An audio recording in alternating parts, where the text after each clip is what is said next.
Okay, so today we're diving into indoor positioning systems, IPS.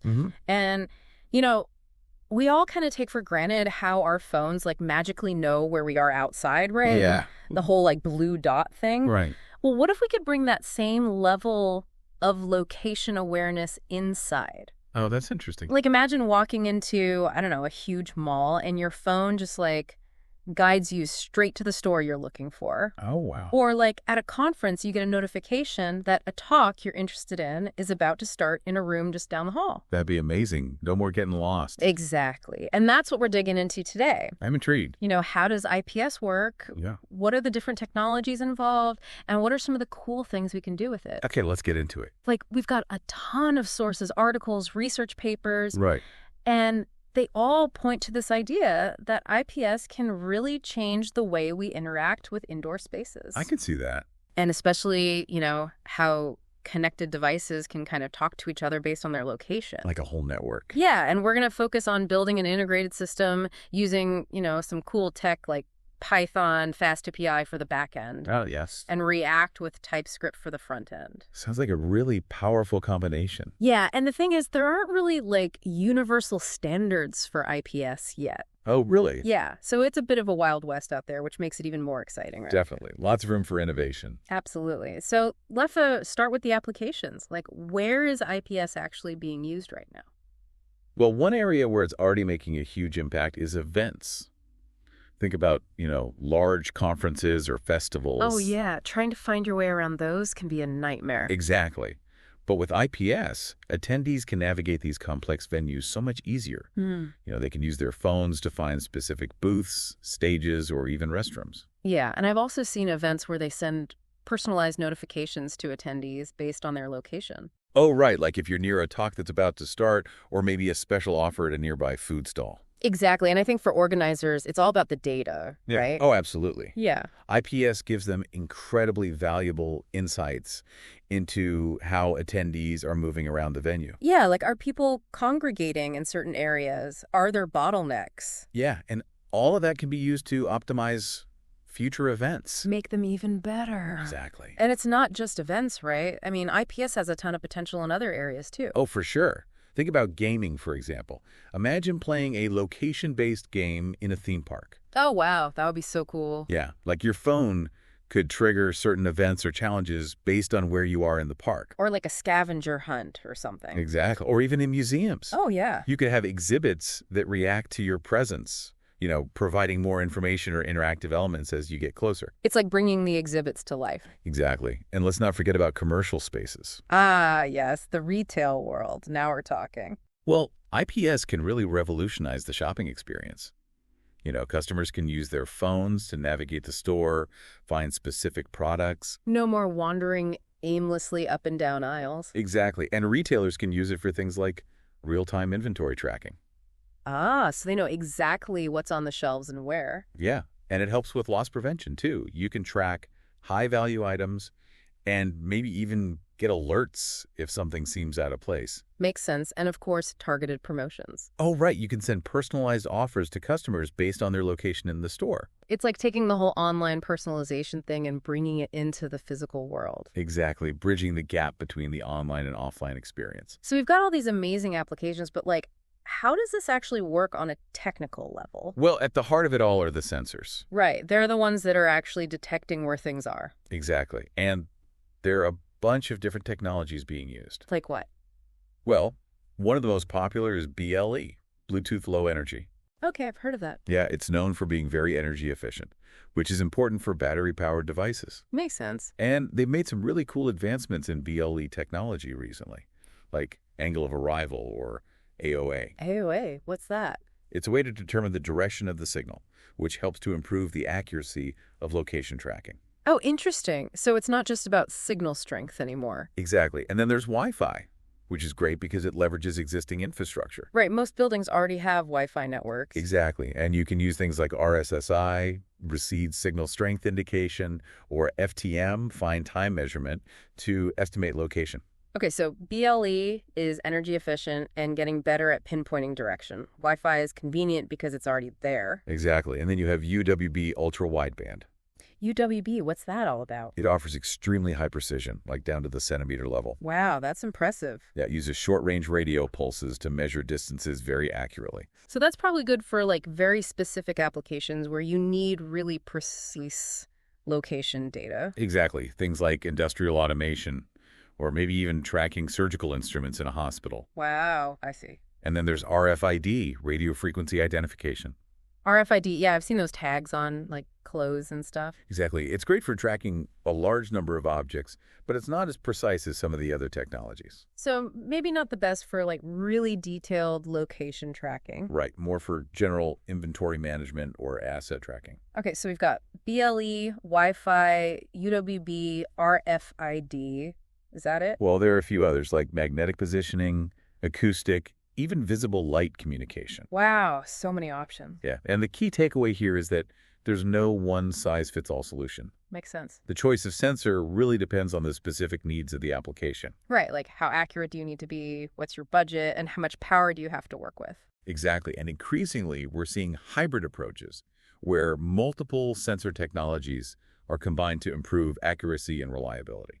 Oh, interesting. So like using the strengths of each technology to kind of cover the weaknesses of the others. Precisely. So we've got all these sensors collecting data. What happens next? Well, that's where the back end comes in. Okay, the brains of the operation. Exactly. And this is where Python and FastAPI really shine. Okay, tell me more about that. So the back end receives data from all the sensors, processes it, and then makes it available to the front end. So it's kind of like the central hub for all the location information? Exactly.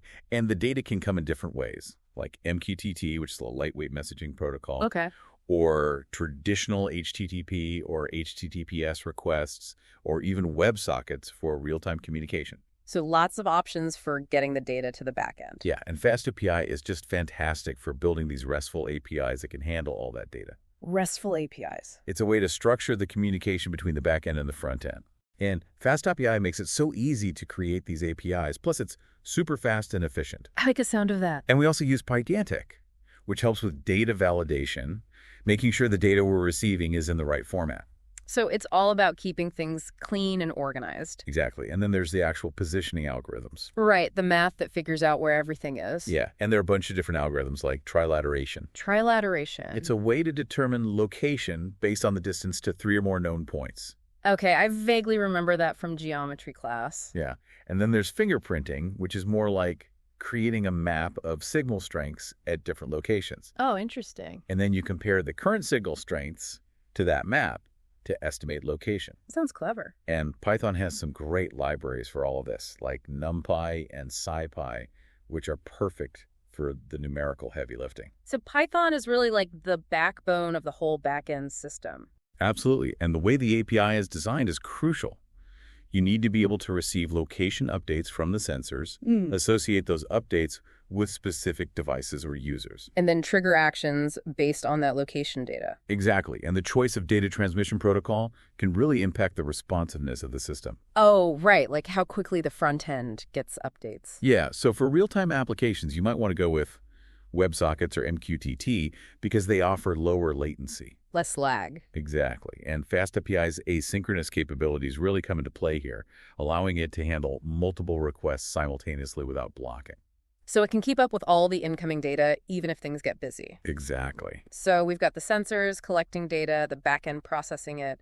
What about the user experience? Well, that's where the front end comes in. Okay, the part that people actually see and interact with. Exactly. And we're using React with TypeScript for this. And React is all about building user interfaces, right? Yeah, it's a JavaScript library that lets you create these reusable components, which makes development so much faster and easier. Okay. And TypeScript adds some extra safety, right? Yeah, it brings in static typing, which helps to prevent errors and makes the code more robust. So it's kind of like having a safety net for your code. Exactly. And on the front end, we're using libraries like React Leaflet to display interactive maps. Oh, yeah, those maps where you can zoom in and out and pan around. Exactly. And for more specialized indoor maps, you might use something like React Native Indoor Map or even 3.js if you want to get really fancy with 3D visualizations. Wow, so many options. Yeah. And the key here is to be able to visualize that location data in a way that makes sense to the user. Right, so they can actually see where they are and where everything else is. Exactly. And React's component-based architecture makes it really easy to create these dynamic, interactive interfaces. So you can have like little markers on the map that represent different devices or users. Yeah, and those markers can move around in real time as the location data updates. It's like having that blue dot experience indoors. Exactly. And users can interact with those markers, clicking on them to get more information or maybe even send commands to the devices. So it's not just about seeing where things are, it's about being able to interact with them based on their location. Precisely. This is all really cool, but I'm guessing there are some challenges involved in building these systems. Oh, absolutely. It's not all smooth sailing. Like what? Well, one of the biggest challenges is data management. Oh, right. With all those sensors sending data constantly, it must be a lot to handle. Exactly. You need to be able to efficiently stream data from potentially thousands of devices. Without overloading the system. Exactly. And then the API design has to be scalable too. Yeah. You need to be able to handle different types of sensors, different types of interactions, and it all needs to work seamlessly together. Sounds complex. It definitely is. And achieving true real-time updates with low latency is another challenge. Right, because nobody wants to wait around for the map to update. Exactly. And then there's the whole issue of accuracy and reliability. Yeah, I imagine it's a lot harder to get accurate location data indoors than it is outdoors. Oh, for sure. You have to deal with things like signal interference, multipath propagation. Multipath propagation. That's where the signal bounces off walls and objects, creating multiple paths, which can mess with the distance calculations. Ah, I see. And of course, you have to think about integrating with existing building systems. Right, because these systems don't exist in a vacuum. Exactly. You might need to integrate with things like HVAC systems, lighting, security. It's all connected. And let's not forget about battery life. Oh, yeah, especially for those battery-powered sensors. Yeah, you want to minimize power consumption as much as possible. So a lot to think about. Definitely. And I think one of the biggest challenges is maintaining that real-time synchronization between the physical and digital worlds. Right, making sure the digital representation of the space accurately reflects what's actually happening. Exactly, especially when you have a lot of people moving around, things changing constantly. And all those challenges are compounded when you start thinking about scale. Oh, absolutely. As these systems get larger, with more devices and more users, it becomes even more difficult to manage everything efficiently and reliably. And then there's the whole security and privacy aspect. Right? Yes, that's crucial. Because we're talking about tracking people's locations, which is very sensitive information. Absolutely. So security has to be baked into the system from the very beginning. Like, what kind of measures are we talking about? Well, first and foremost, secure data transmission. You want to use HTTPS for all communication with the backend. Okay, so encrypting the data in transit. Exactly. And for real-time communication, you need secure WebSockets. So it's like HTTPS, but for WebSockets. Exactly. And then there's authentication and authorization. Right, making sure only authorized users can access the system and the data. Exactly. And you want to encrypt the data at rest, too. So even if someone were to gain access to the database, they couldn't read the data. Exactly. And regular security audits are a must. To make sure there are no vulnerabilities. Exactly. And then there's the privacy side of things. Right, because people need to feel comfortable that their location data is being handled responsibly. Absolutely. So transparency is key. Users need to know what data is being collected, how it's being used, and who has access to it. And they need to have control over their own data. Exactly. Like the ability to delete their data or opt out of certain tracking features. And there are also some technical measures that can help protect privacy, right? Yeah, things like geofencing, where you can define virtual boundaries and only track location within those boundaries. Okay, so like maybe you only track location while someone's inside a specific building. Exactly. And you can even blur the boundaries a bit to further protect privacy. So it's not like pinpointing someone's exact location all the time? Exactly. And there are other techniques like differential privacy, which adds noise to the data to make it harder to identify individuals. Oh, that's clever. And of course, all of this needs to comply with relevant privacy regulations like GDPR and CCPA. Right, the laws that govern how personal data can be collected and used. Exactly. And I think the key here is to strike a balance. Right, between providing valuable location-aware services and protecting people's privacy. Exactly. It's not an easy task, but it's essential. So we've covered a lot of ground here, from the different sensor technologies to the back-end and front-end systems. And the challenges and the importance of security and privacy. Yeah, it's clear that indoor positioning has the potential to really change the way we interact with indoor spaces. Absolutely. It's a rapidly evolving field with so many possibilities. And I think what's really exciting is that we're only just scratching the surface. Oh, for sure. As the technology continues to improve and become more widely adopted, Who knows what kind of amazing applications we'll see? It's kind of mind-blowing to think about.